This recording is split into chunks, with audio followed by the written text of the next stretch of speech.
नमस्कार, आप सभी का बहुत बहुत स्वागत। मैं हूं मनोज खंडेलवाल और आज हम लेने जा रहे हैं एक स्पेशल वीडियो। किस तरह से आप अपने paper 3 business mathematics reasoning and statistics को प्रिपेयर करेंगे। आपको 1.5 डे गैप मिलेगा। आपका एग्ज़ाम होगा 12 दिसंबर 2020 और उससे पहले जो पेपर है वो आपका 10 दिसंबर को है। उसके बाद में आपके पास एक पूरा दिन मिलता है जिसमें हम किस तरह से प्रिपेयर करें इस पेपर को और हमारे मैक्सिमम मार्क्स आएँ और हमारा पूरा स्ट्रेटेजी क्या होगा इसे हम जानेंगे। तो स्टूडेंट्स, आज का वीडियो को आप बहुत ध्यान से देखिएगा, आपको काफ़ी हेल्पफुल होगा आपकी एग्ज़ाम प्रिपरेशन के लिए।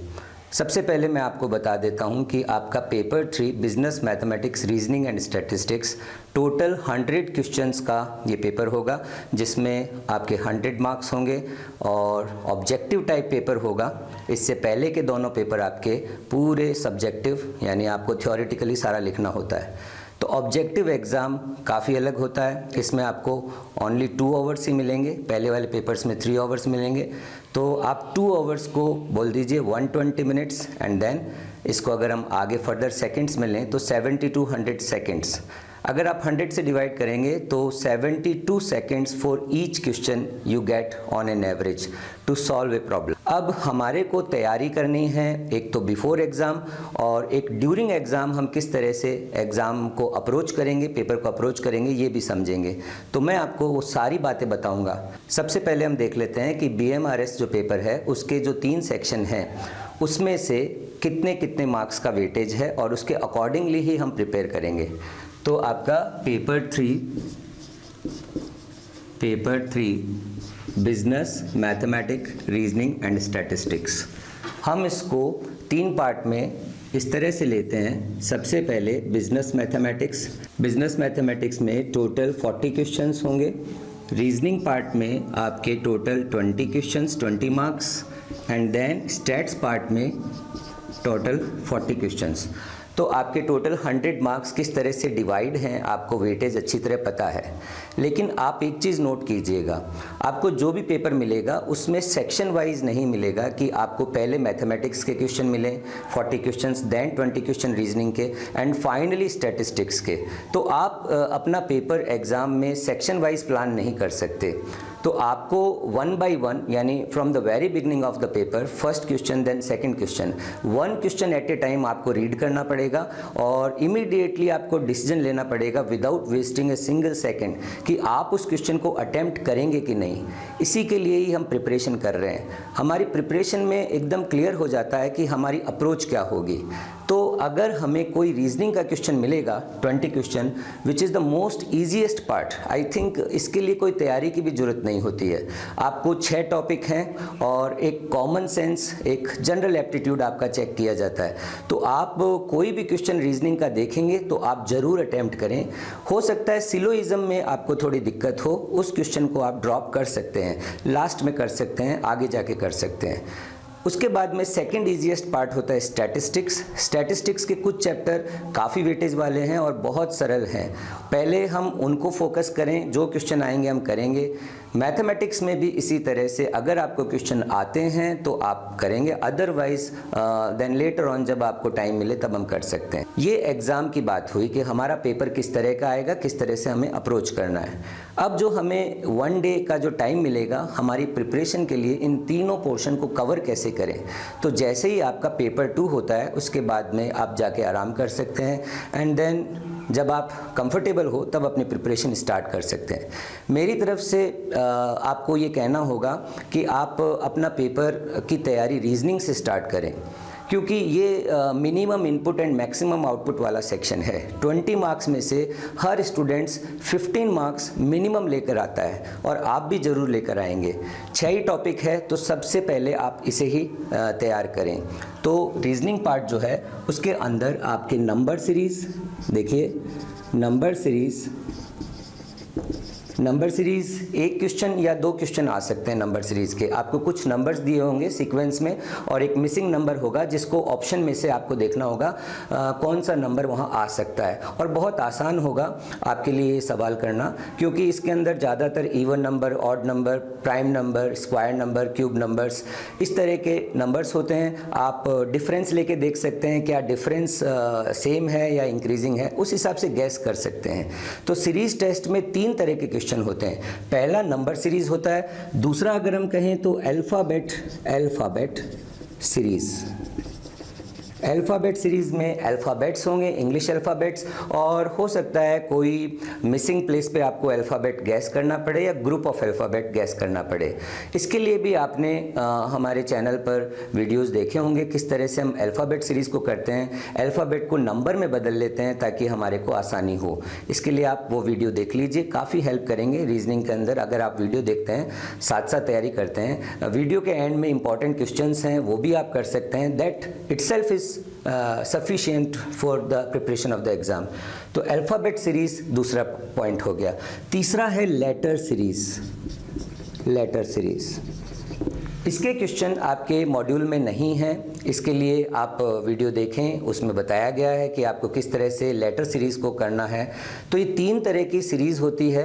यहाँ पर सबसे पहला पार्ट यही है, सीरीज़ टेस्ट को प्रिपेयर करें। एटलीस्ट 1 मिनिमम एक क्वेश्चन तो आएगा ही, मोर देन 1 क्वेश्चन तो 2 क्वेश्चन आ सकते हैं।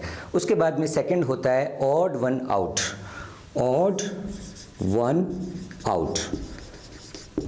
ऑड मैन आउट भी बोलते हैं हम। इसमें आपको कुछ नंबर्स होंगे, हो सकता है वो सीक्वेंस में हो और कोई एक नंबर जो है उस सीक्वेंस में फिट नहीं हो रहा हो। अदरवाइज ऐसा भी हो सकता है जो भी नंबर्स आपको दिए हैं, all numbers are even and 1 number में बी द ऑड। इसी तरह से कोई भी एक मिसफिट नंबर होता है ना ग्रुप में, उसको आपको सेलेक्ट करना है और बताना है। इसके लिए आपके मॉड्यूल में क्वेश्चंस हैं एंड सफिशिएंट क्वेश्चन हैं। और अगर आप वीडियो देखते हैं जो हमारे प्लेलिस्ट में है, तो उसके अंदर आप वीडियो के एंड में जाएंगे तो आपको काफ़ी अच्छे क्वेश्चन मिलेंगे ऑड वन आउट के, एग्जाम ओरिएंटेड। आप उन्हें ज़रूर प्रिपेयर कर लीजिएगा। तो ये अपना ऑड वन आउट का भी एक क्वेश्चन श्योर है। तो आप अभी तक देखिए 2 क्वेश्चन आप प्रिपेयर कर चुके हैं। तीसरा पॉइंट लेंगे हम कोडिंग का। तो ये हो गया कोडिंग डिकोडिंग।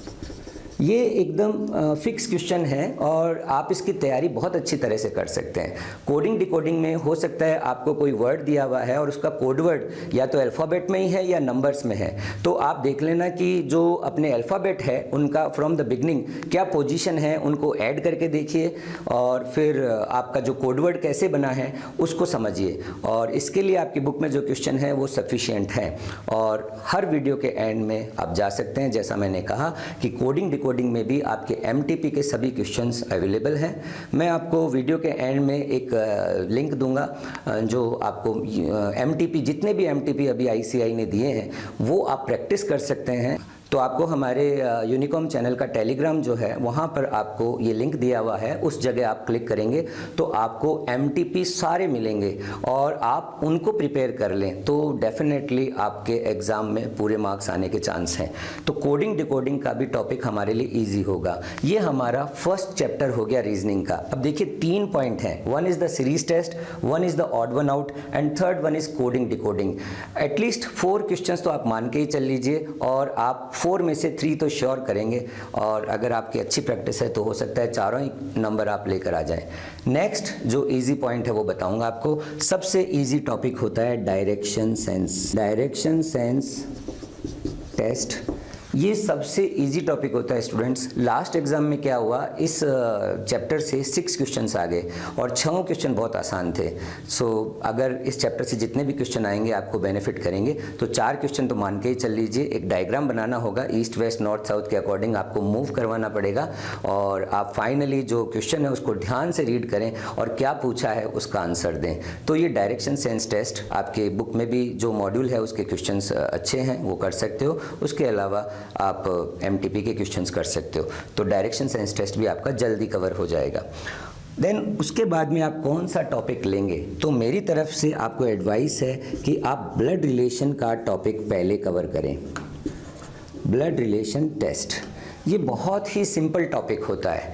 इसके अंदर आपको मेनली 3 जनरेशन के जितने भी क्वेश्चन होते हैं, ग्रैंडफादर, देन आपके father, uncle etcetera, and then finally आप और आपके ब्रदर, सिस्टर्स, कजिन्स, इनके ऊपर 3 जनरेशन के ऊपर। इसमें भी आप डायग्राम बना सकते हैं, मेल के लिए प्लस, फीमेल के लिए माइनस, और आप अच्छी तरह इस टॉपिक को करके अपना क्वेश्चन कर सकते हैं। 4 क्वेश्चंस आप मान के चलिए कि ब्लड रिलेशन में से हम अज्यूम कर रहे हैं। टोटल 5 चैप्टर्स है, 20 क्वेश्चन है, तो हम ये मानते हैं कि हर चैप्टर से ऑन एन एवरेज 4 क्वेश्चंस आते हैं। तो अब देखिए आप 4 questions in this number alphabet, अगर हम फर्स्ट चैप्टर ले लें कोडिंग डिकोडिंग तक, then direction 4 question, then blood relation, तो आपके 4 4 4 आपने 12 मार्क्स तक का कवरेज कर लिया। इसके बाद में आप कौन सा चैप्टर करेंगे रीजनिंग में प्रिपेयर, तो आप लीजिए सिटिंग अरेंजमेंट्स, सिटिंग अरेंजमेंट। इसके अंदर आपको रो अरेंजमेंट यानी 1 रो हो सकता है, 2 रो अरेंजमेंट यानी in front of each other, facing each other, 2 रो होगी जिसमें आमने सामने, और हर रो में 3 पीपल या 4 पीपल। बहुत आसान क्वेश्चन होता है। अगर आपको सिटिंग अरेंजमेंट में 5 पर्सन्स का दिया है तब तो डेफिनेटली बहुत आसान है 1 रो अरेंजमेंट में, और 2 रो अरेंजमेंट में भी आसानी से आप कर लेंगे, रेक्टेंगुलर अरेंजमेंट हो सकता है। तीसरा होता है सर्कुलर अरेंजमेंट। तो सर्कुलर अरेंजमेंट में पोजीशन नहीं होती, left right clockwise anti clockwise होता है, तो वो भी आप कर सकते हैं। तो इसके लिए भी आप हमारा वीडियो देख सकते हैं, सिटिंग अरेंजमेंट का काफ़ी हेल्प करेगा। तो ये आपको 4 क्वेश्चंस आपके कवर हो गए। अब देखिए टोटल 16 क्वेश्चंस हो गए। यहाँ पर कोई एक क्वेश्चन ज़्यादा आने का भी चांसेस है, किसी चैप्टर में से 5 क्वेश्चन आ जाए, जैसे मैंने आपको कहा था number series, coding and odd one out में से 5 क्वेश्चन आ सकते हैं। लास्ट टॉपिक होता है सिलोइज्म। ये टॉपिक थोड़ा प्रैक्टिस पे डिपेंड करता है, आपका वेन डायग्राम कैसा है उसके ऊपर, या आपको रूल्स आने चाहिए उसके अनुसार। या तो इमीडिएट इन्फ्रेंस पूछता है या मीडिएट इन्फ्रेंस पूछता है, तो इसके लिए आपको थोड़ी प्रैक्टिस करनी पड़ेगी, और आप अपने बुक के क्वेश्चन कर सकते हैं, और अगर हमारा वीडियो आपको हेल्प करता है तो वो देख सकते हैं। आपके कोई भी क्वेश्चंस हो आप ज़रूर भेजिएगा, हम उनको सॉल्व करेंगे। तो लास्ट पॉइंट है सिलोइज्म। सिलोइज्म, इसमें से 3 to 4 क्वेश्चंस आप मान के चल लीजिए। तो आपका ये टॉपिक हो गया रीजनिंग, और बहुत अच्छी तरह से आप प्रिपेयर कर सकते हैं आराम से, कूलली। टोटल कितने 20 क्वेश्चंस। तो मैं यहाँ पर मान के चलता हूँ कि आप अगर एग्ज़ाम में अगर रीजनिंग का सेक्शन अच्छा अप्रोच करते हैं तो आपको 20 में से 15 marks, okay 15 marks I hope आपको ज़रूर मिलेंगे, एटलीस्ट बोल रहा हूँ मिनिमम 15 मार्क्स। तो ये हमारा प्रिपरेशन हो सकता है विद इन 3 to 4 आवर्स, आप आराम से प्रिपेयर कर सकते हैं। आप एक वीडियो देखेंगे तो वीडियो की लेंथ कितनी होगी 10 to 15 मिनट्स, और साथ साथ प्रिपेयर कर सकते हैं, वीडियो के एंड के क्वेश्चन कर सकते हैं, चैप्टर के एंड के क्वेश्चन कर सकते हैं। If you have any doubt in any of the questions you can ask to us, you can write in the comment section, definitely we will revert back to you. So this is the reasoning part. So first part आपका हो जाएगा तैयार अच्छी तरह। बहुत आराम से तैयारी करना है, बहुत ज़्यादा पढ़ने से ज़्यादा मार्क्स नहीं आते। प्लान्ड स्टडी कीजिए तो रीजनिंग पार्ट आप डेफिनेटली क्रैक करेंगे, एग्जाम में 15 मार्क्स मिनिमम स्कोर करेंगे। नाउ नेक्स्ट आपको प्रिपरेशन किसकी करनी चाहिए, तो मैं कहूँगा आप स्टैटिस्टिक्स पार्ट को प्रिपेयर कीजिए। इसमें जो सबसे पहला चैप्टर है उसकी बात कर लेते हैं। सबसे पहला चैप्टर आपका स्टैटिस्टिकल डिस्क्रिप्शन ऑफ डेटा। मैंने इन शॉर्ट में क्या लिखा है, डेटा। तो आप डेटा का डिस्क्रिप्शन पूरा अच्छी तरह समझ लीजिएगा। Primary data, secondary data, methods of collecting data, scrutiny of data, organization और classification of data, and finally presentation of data. इसमें आपको डिफरेंट प्रेजेंटेशन के मेथड्स मिलेंगे, वो ज़रूर अच्छी तरह कर लीजिएगा। Then frequency distribution, and finally graphs of frequency distribution. इसमें से एक क्वेश्चन जरूर आता है, चाहे वो हिस्टोग्राम हो या frequency polygon, frequency curve, and finally ogive, जिसे हम कम्युलेटिव फ्रीक्वेंसी कर्व बोलते हैं। तो ये पार्ट आप अच्छी तरह करें, और आपको यहाँ से कितने क्वेश्चंस मिल सकते हैं ये बता रहा हूँ मैं आपको। टोटल 6 क्वेश्चंस, मिनिमम 6 क्वेश्चंस आप एक्सपेक्ट कर सकते हैं कि इस चैप्टर से आपको मिलने जा रहे हैं। और बहुत आसान क्वेश्चन आएंगे, आपको प्योर थ्योरेटिकल क्वेश्चन होंगे और आप अपने बुक के एंड में जो सेट ए हैं, टोटल 60 क्वेश्चंस हैं, उन सबको अच्छी तरह देख लीजिएगा, है ना। आंसर्स एकदम आपके दिमाग में रहे, एग्जाम में जाते ही आप क्लिक कर सकें। स्टैटिस्टिक्स पार्ट में थ्योरी क्वेश्चंस आते हैं, मैथ्स पार्ट में नहीं आते, ये एक एडवांटेज है। तो आपको सीधा ही क्वेश्चन जवाब देने को मिलेगा, आप दे सकते हैं। फ्रीक्वेंसी डिस्ट्रीब्यूशन आपने 9th-10th में पढ़े हैं और आपको आसानी से ये क्वेश्चन कर पाएंगे।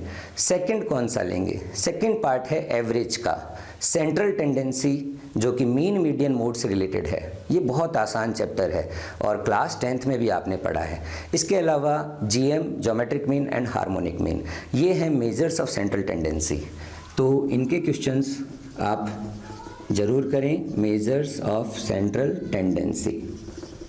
इसका एक सेकंड पार्ट और है जिसके अंदर हम बोलते हैं measures of dispersion. Okay, dispersion का मतलब हो गया range, QD, MD and SD, standard deviation. Standard deviation के क्वेश्चंस एग्जाम में श्योर है आपसे पूछे जाएंगे। स्टैंडर्ड डिविएशन या स्टैंडर्ड डिविएशन का स्क्वायर होता है वेरिएंस, कोफिशिएंट ऑफ वेरिएशन भी पूछ सकते हैं। अब आप सोच रहे होंगे कि ये चैप्टर कितने नंबर का है। देखिए, ये पूरा जो आपका 100 मार्क्स है ना, उसमें सबसे इम्पॉर्टेंट चैप्टर है। टोटल 14 क्वेश्चन, 14 मार्क्स आप एक्सपेक्ट कर सकते हैं। थोड़ा बहुत ऊपर नीचे हो सकता है, 12 क्वेश्चन, 15 क्वेश्चन, पर मैंने एवरेज लगाया है 14 क्वेश्चन। अब देखिए, आपने 2 चैप्टर प्रिपेयर किए और 20 मार्क्स आपके कवर हो गए। डिफ़िकल्टी वाइज बात करूं तो ज़्यादा डिफ़िकल्ट नहीं है, आसान है। और सेट ए और सेट बी के क्वेश्चन ज़रूर ज़रूर ज़रूर करिएगा आप, एग्ज़ाम में उन्हीं में से क्वेश्चन आते हैं। तो ये आपके data and average related chapter, first order average central tendency and second order average measures of dispersion, आप ये कीजिए। इसके बाद थर्ड चैप्टर कौन सा लेंगे? थर्ड चैप्टर आपको बता रहा हूँ, आपके लिए आसान रहेगा, इकोनॉमिक्स से कनेक्टेड है। इंडेक्स नंबर लेंगे, index number and time series.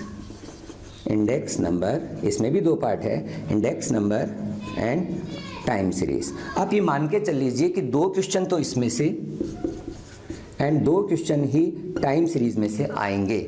Time series के अंदर आपको कोई भी न्यूमेरिकल प्रॉब्लम नहीं करना है, केवल मेथड्स देख लीजिएगा कि टाइम सीरीज जो है उसमें ट्रेंड्स किस तरह से हम एनालाइज करते हैं। सेक्युलर ट्रेंड्स किसे कहते हैं, सीजनल ट्रेंड्स किसे कहते हैं, साइक्लिक ट्रेंड्स किसे कहते हैं और इर्रेगुलर ट्रेंड्स किसे कहते हैं, ये समझ लीजिएगा। और चैप्टर के एंड में आई थिंक 30 क्वेश्चंस होंगे और सबको याद कर लीजिएगा। आपको ज़रूर एग्जाम में उन्हीं में से ही क्वेश्चन पूछा जाएगा और आप आसानी से कर पाएंगे। तो आपके टोटल 4 क्वेश्चंस, देखिए किस तरह से हम प्रिपेयर कर रहे हैं।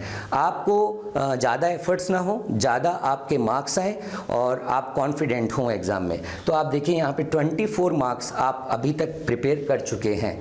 फाइनली उसके बाद में नेक्स्ट चैप्टर लीजिएगा, कोरिलेशन एंड रिग्रेशन। कई स्टूडेंट्स को रिग्रेशन थोड़ा हार्ड लगता है, तो आप हमारे वीडियोस देख सकते हैं। अर्लियर एग्ज़ाम जो प्रीवियस ईयर के जो एग्ज़ाम पेपर लगे हैं उसमें हमने एनालिसिस किया है।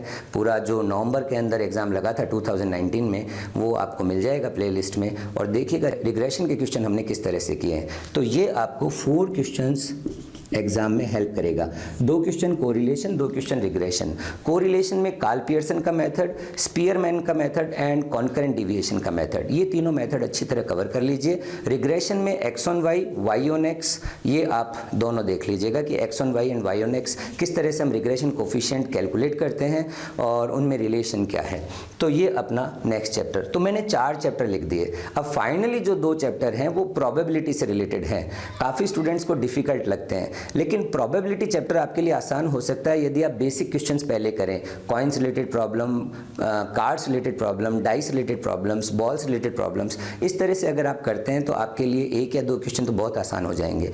फिर आप थोड़ा सा सेट थ्योरी जानते हो तो ए यूनियन बी की probability and A intersection B की probability, that means addition theorem and multiplication theorem, इनको आप देखिएगा तो आपको अच्छी तरह कवर हो जाएगा प्रोबेबिलिटी वाला पार्ट। पर एटलीस्ट हर स्टूडेंट देखिए इतना पार्ट जरूर कवर करके जाएं। ये मैं आपको बता रहा हूँ, इतना मस्ट है। इसके बाद में इट डिपेंड्स आपकी एबिलिटी के ऊपर या आपका कितना प्रैक्टिस है, आपने कितना टाइम डिवोट किया है। हो सकता है इस पीरियड में आपको ज़्यादा गाइडेंस नहीं मिला हो तो आपको लास्ट के 2 चैप्टर हार्ड लगते हो, लेकिन थोड़ा बहुत ज़रूर प्रिपेयर कीजिएगा।